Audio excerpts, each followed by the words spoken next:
நேயர்களுக்கு வணக்கம். இன்றைக்கு நீங்கள் கேட்கப் போவது நம்முடைய தெலுங்கானா பாண்டிச்சேரி கவர்னராக இருக்கின்ற தமிழிசை அவர்கள் தமிழ்நாட்டிலே வந்து தேவையற்ற பேட்டிகள் கொடுப்பது, ஒரு கவர்னர் என்பவருக்கு உரிய அதிகாரத்தை மீறி, ஒரு கவர்னர் எல்லாம் பொதுவாக இப்பொழுது பிஜேபி அரசாங்கத்திலே நியமிக்கப்பட்ட கவர்னர்கள் எல்லாம் அரசியல் செய்து கொண்டிருக்கிறார்கள். இன்றைக்கு யதார்த்தமாக இது நடந்து கொண்டிருக்கிறது.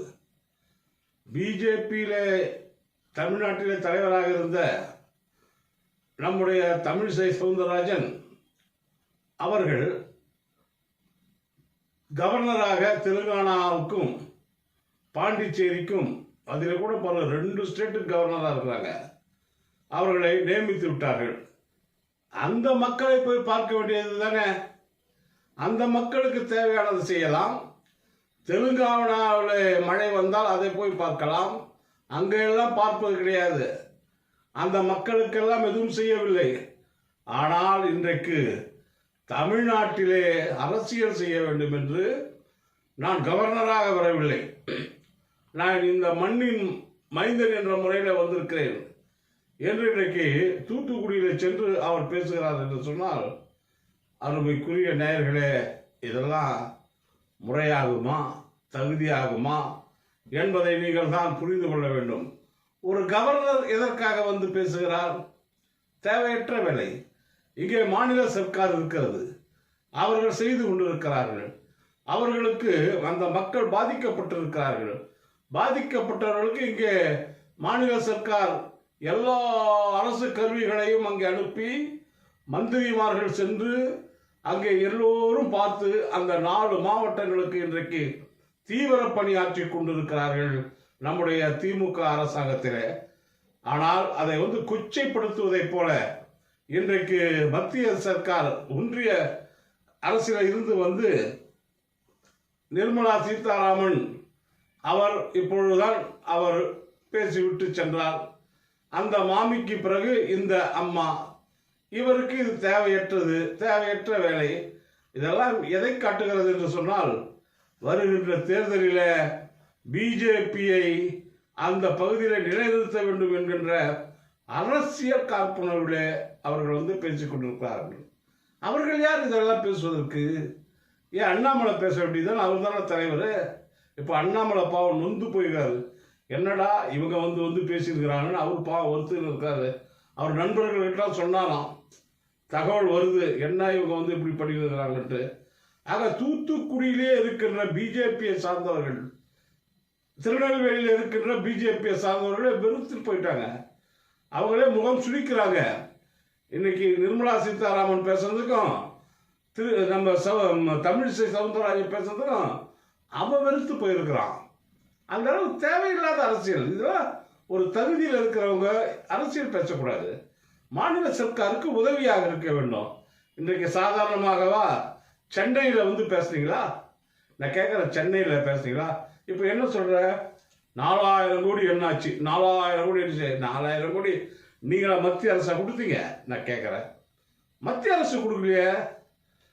மாநில சர்க்கார் ஏசியன் வங்கியில் கடன் வாங்கி சென்னை மாநகராட்சிக்கு அதுக்கு உட்பட்ட பகுதியில் தண்ணீர் தேங்காமல் இருப்பதற்காக போர்க்கால நடவடிக்கை எடுத்தார்கள். அதன் விளைவுதான் இன்றைக்கு இவ்வளவு பெரிய கனமழை பெய்தும் தண்ணீர் உடனே வடிந்து விட்டது சென்னை பெருநகர சென்னையில்.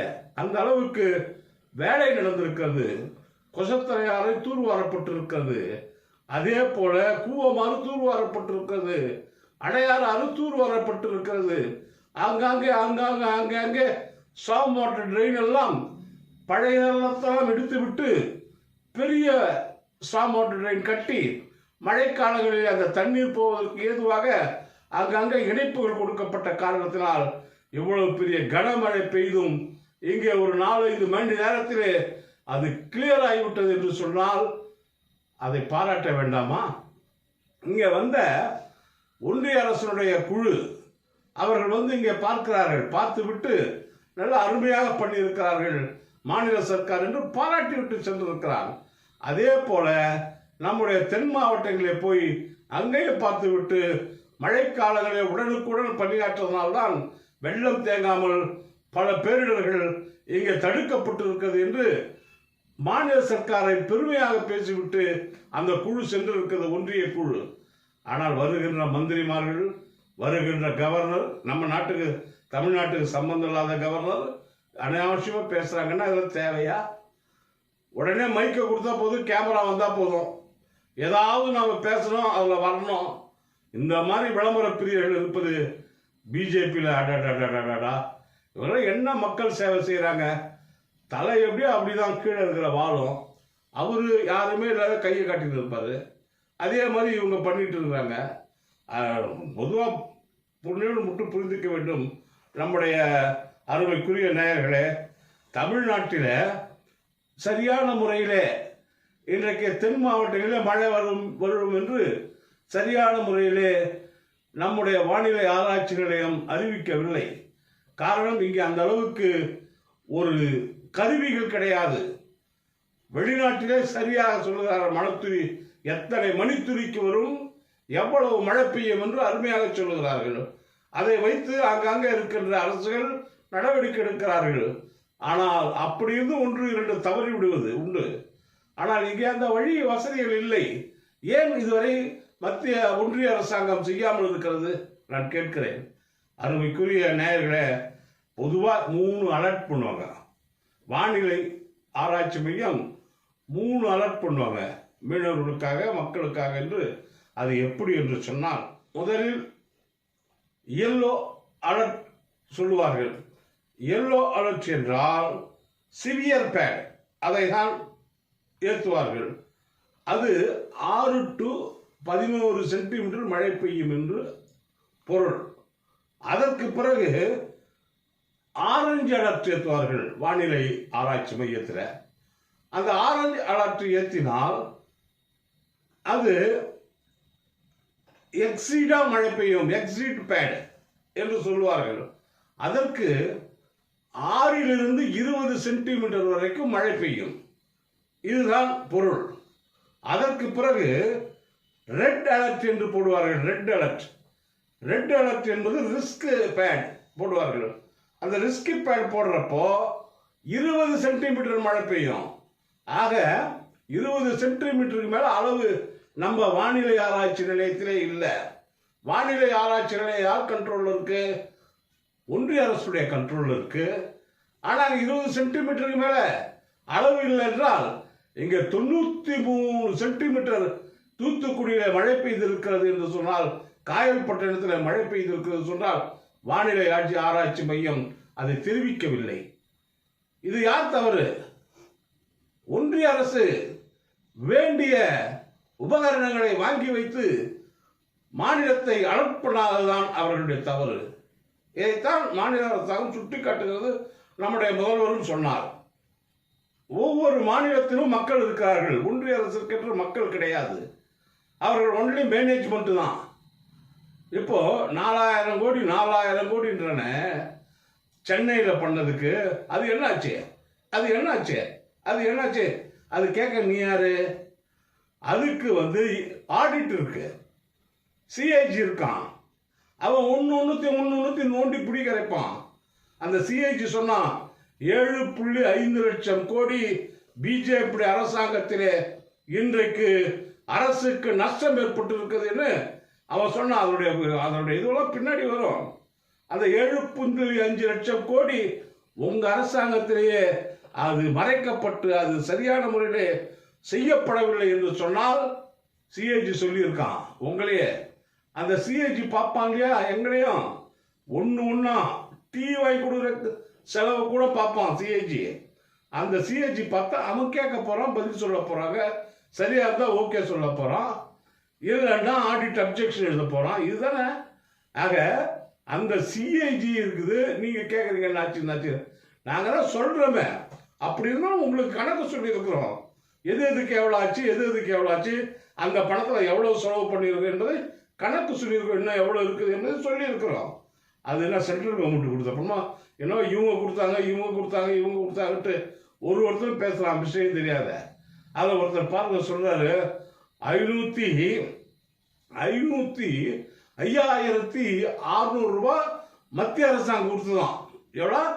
அதை ஒரு பிஜேபி தலைவர் சொல்றாரு, 5600 ரூபாய் பிஜேபி அரசாங்கம் கொடுத்தது, ஒன்றிய அரசாங்கம். இவங்க 400 ரூபாய் தான் போட்டு கொடுத்தாங்க. எவ்வளவு பெரிய பொய் இது! அனைத்து தொகுதியும் மாநில அரசு தான் கொடுக்குது, எல்லா படத்தையும். இந்த மாநிலத்தில் 6000 வெள்ள நிவாரணத்துக்கு கொடுத்தது மாநில அரசு தான் கொடுத்திருக்கிறது, அவங்க எதுவும் கொடுக்கல. அதே போல 1000 கோடி நாங்கள் கொடுத்துருக்குறோம் மழை காலத்துக்கு பேரிடர் போய் சொல்றாங்க. அந்த பணமும் வருஷம் சாதாரணமாக வர வேண்டியது.